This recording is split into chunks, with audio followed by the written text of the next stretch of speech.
एक रात की बात है, जब मैं अपने दोस्त अवधेश के साथ गांव के खेतों से होकर बस स्टैंड की ओर जा रहा था। रात काफी अंधेरी थी और चारों ओर सन्नाटा था। चलते चलते अवधेश ने कहा, जल्दी चलो, अगले 2 खेतों में थोड़ी देर है। मैंने कारण पूछा, लेकिन उसने बात टाल दी। जब मैंने ज्यादा जोर दिया तो उसने एक पुरानी घटना सुनाई। बहुत साल पहले एक आदमी रात में इन खेतों से गुजर रहा था। रास्ते में उसे पेशाब लगी तो वह एक पेड़ के पास रुक गया। तभी अचानक उसे एक छोटे बच्चे के रोने की आवाज सुनाई दी।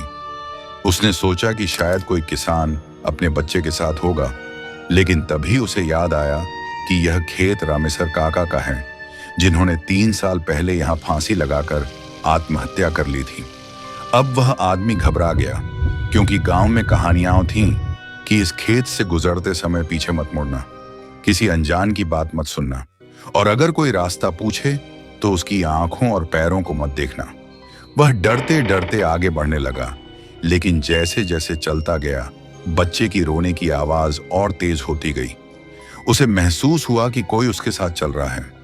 अचानक उसने एक पेड़ से बंधे झूले में एक बच्चे को रोते हुए देखा।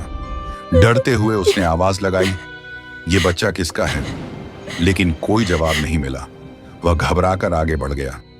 कुछ दूर जाने के बाद बच्चे की हंसी सुनकर उसे रहा नहीं गया और उसने पीछे मुड़कर देख लिया।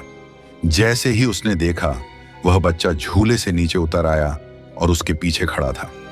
डर के मारे वह आदमी कांपने लगा, लेकिन उसे दया आ गई और उसने बच्चे को गोद में उठा लिया। अब वह बच्चे को लेकर भागने लगा, लेकिन कुछ ही देर में उसे महसूस हुआ कि बच्चा बहुत भारी होता जा रहा है। जब उसने नीचे देखा तो उसके होश उड़ गए। बच्चे के पैर लंबे होकर जमीन तक पहुंच रहे थे। डर के मारे उसने बच्चे को जमीन पर गिरा दिया। तभी वह बच्चा जोर से हंसा और डरावनी आवाज में बोला, आज तो बच गया, लेकिन अगर मेरे पैर जमीन को छू लेते तो तुझे कोई नहीं बचा सकता था। इतना कहते ही बच्चा अचानक गायब हो गया।